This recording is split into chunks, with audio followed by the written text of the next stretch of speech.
Flight බලන්න කටි දැන් කියනනේ වැරද්ද පෙන්වන්නේ කියලා. වැරදි පෙන්වන්න ඕනේ. මේ වැරදි පෙන්වන්නේ මේ ළමයි පව්. ඒකින්ද මොකද ළමයි කියනවනේ හරිමදි. අන බලන්න මේක බලන්නකො පොඩ්ඩක් මේක හරිද කියලා. දැන් වැරද්ද පෙන්වන්නේ කියලා කියන්නේ. ඝර්ෂණ පාඩමේ ළමයි මේ බල සමතුලිතතාවයත් එක්ක වෙනස් වෙන කියන වෙනසක් නැහැ. ඒකම තමයි ඝර්ෂණ බලයක් එන ආකාතාවට. එච්චරයි. වෙනසක් වෙන්නේ නැහැ. හොදේ.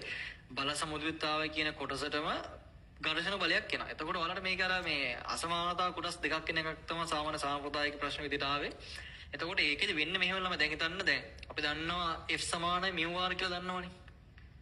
F සමානයි μ r. එතකොට මේකේ තීරෙ මෙච්චරයි.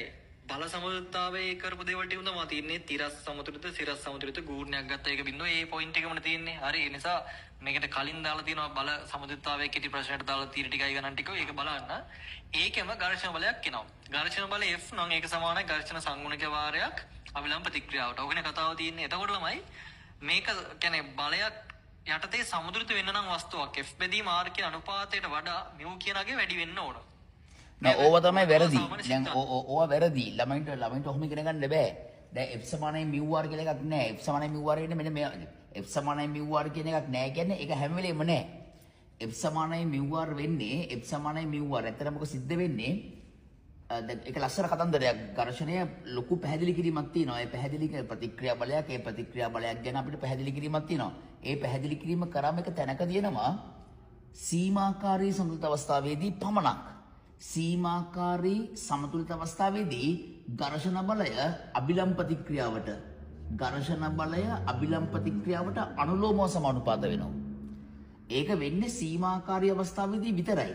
සීමාකාරී අවස්ථාවේදී ඝර්ෂණ බලය අභිලම්බ ප්‍රතික්‍රියාවට අනුලෝමව සමානුපාත වෙනවා. සමානුපාත නියතය ඝර්ෂණ සංගුණක ලෙස අපි අර්ථ දක්වනවා. භෞතික විද්‍යාවේදී ගැන වැඩිපුර කතා කරනවා.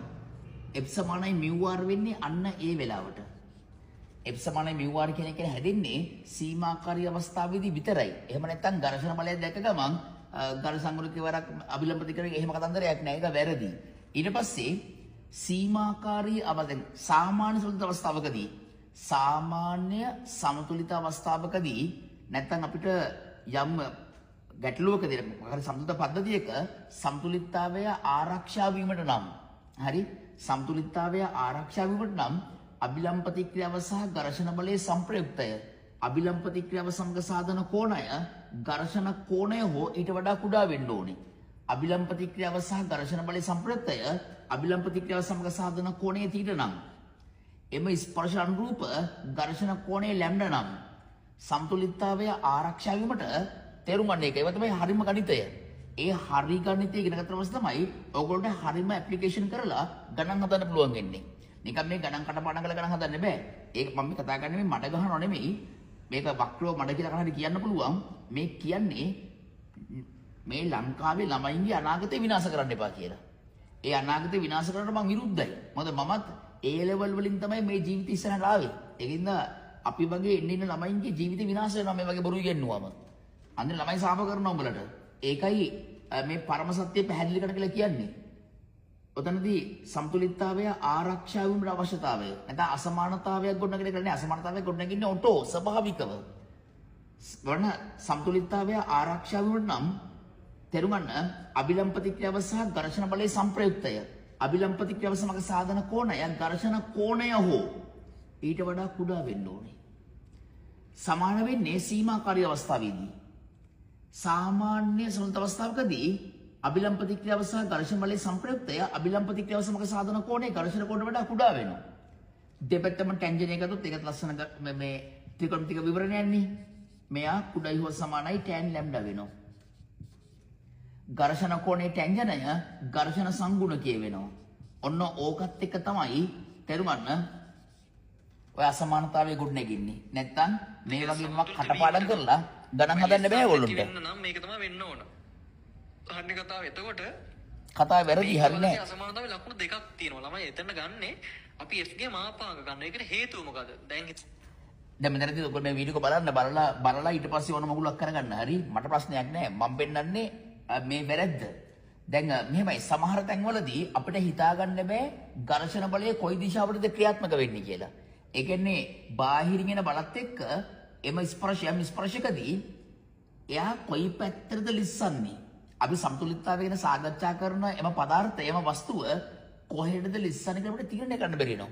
ඒ තීරණය කරන්න බැරි තැනින් තමයි අපි මාපාංක අවස්ථාවකට යන්නේ.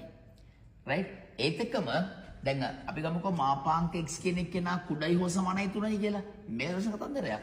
ඒ කියන්නේ තාත්වික සංඛ්‍යා රේඛාවේ ඔයගොල්ලෝ දන්නවා ඍණ 3යි ධන 3යි අතර ඉන්න ඕනම සංඛ්‍යාවක හරි මාපාංක අගය 0.3 අතරට වෙනවා. තේරෙනවද කියන්නේ? ඒතර මාපාංක x කවදාද ඍණාගයක් ගන්න නැහැ නේ. එතන මාපාංක x කුඩයි හෝ සමානයි 3යි මේක දිගැරෙන්නේ ලස්සන මේක රීඩින් වැඩි කරලා ධන හෝ එහෙම කතන්දරයක් නෙමෙයි. තේරුම් ගන්න මෙයා පවතින්නේ ඍණ 3 ධන 3 අතර. මෙයා විශාලයි හෝ සමානයි ඍණ විශාලයි හෝ සමානයි x කුඩයි හෝ සමානයි ධන 3ක් වෙනවා. ඔකත් ලස්සන විවරණයක් මට මේ TikTok වීඩියෝ එකකින් එක පැහැදිලි කරන්න බෑ. ඉතින් මම පැහැදිලි කරනවා හරියටම. ඒවා හරියටම පැහැදිලි කළා ළමයාගේ මනස සහ ළමයාගේ මොළය හදන්න ඕනේ. දැන් බලනකොට නුවර මෙරිට් පාස් තින්නේ කීයද? දැන් ඔය වීඩියෝ ගියාට පස්සේ මට බැලලා තිබුණා. පන්තිවල කියලා මේ පව් ගෑනු ළමයි ගොඩක් තමයි ඔය කමෙන්ට්ස් දාලා තියෙන්නේ. ළමයි පව්. ඒ ළමයින්ට වෙන්නේ ඉගෙන ගන්න නෙමෙයි. අඩු වයසින් කියන්නේ අවුරුදු 22 23 දී කසාද වල ළමයි හදන තමයි වෙන්නේ. ඉගෙන ගන්න හම්බෙන්නේ ළමයින්ට. මොකද ළමයින්ට ඉගෙන ගන්න අවශ්‍ය වටපිටාවක් කරන්නේ නැහැ නේ. නිකන් මේ ෆැන්ටසි එකක් ඇතුලේ ඇවිල්ලා මේ ආතල්යක් කරගෙන යනවා ගෙවල් වලට. පව් දෙමව්පියගේ සල්ලි පව්. අපරාධි. ඉතින් ඒකට තමයි මම මේ කියන්නේ. ඒකින්ද මේ ටියුෂන් කියන එක විනාශ කරන්න එපා. ඒක විනාශ වෙලා තියෙන්නේ. මේවා මේ ප්‍රවුඩ මේ ෆීල්ඩ්ස් ලංකාවේ තිබ්බ. ඒවා විනාශ වෙනවා මේ වගේ තේරුම නැති කට්ටිය ඇවිල්ලා මේ වගේ කුණුහරුප වැඩ කරාම ඉතින් ළමයි ආසයිද? ළමයා ඔය වයසේදී ළමයි ආසයි. ඒකින්ද ගුරුවරයා කිව්වම ඔකගේ වීඩියෝ වලට ගිහිල්ලා කමෙන්ට්ස් දාපන් කියලා උන් ගිරෑල්ලකම් කමෙන්ට්ස් දානවා. පව්. මගේ ඉගෙන ගන්න ළමයි කවදාවත් එහෙම කරන්නේ නැහැ.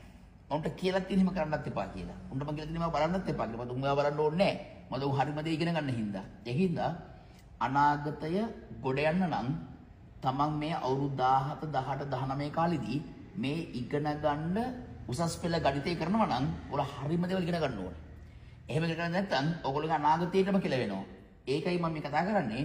වෙන කතා කරන්න කට්ටිය නැහැ නේ. වෙන කට්ටිය කතා කරන්නේ නැහැ නේ. අපි හරි කතා කරන්න එපයි. ඒකයි ඔය පැහැදිලිකම මට මේ අඳුරන්නෙත් නැහැ, දන්නෙත් නැහැ, මට වැඩකුත් නැහැ. ඒ වුණාට අපේ ලංකා සමාජය තුලේ ඉන්න මේ ලස්සන කොල්ලගිලු ටික විනාශ වෙනවා. ඒක වළක්වන්න තමයි මම මේ කියන්නේ. මම මේ කියන්නේ මගේ පන්තියේ කියලා නෙමෙයි. හරිම දේවල් ඉගෙන ගන්න ඕන නම් මගේ වීඩියෝ බලලා ඉගෙන ගන්න. මගේ වීඩියෝ වල තරම් තැන් වල තියෙන්නේ. බලලා ඉගෙන ගන්න හරි දේවල්. ඒකින්ද හරි දේවල් කරන්න අපරාධේ.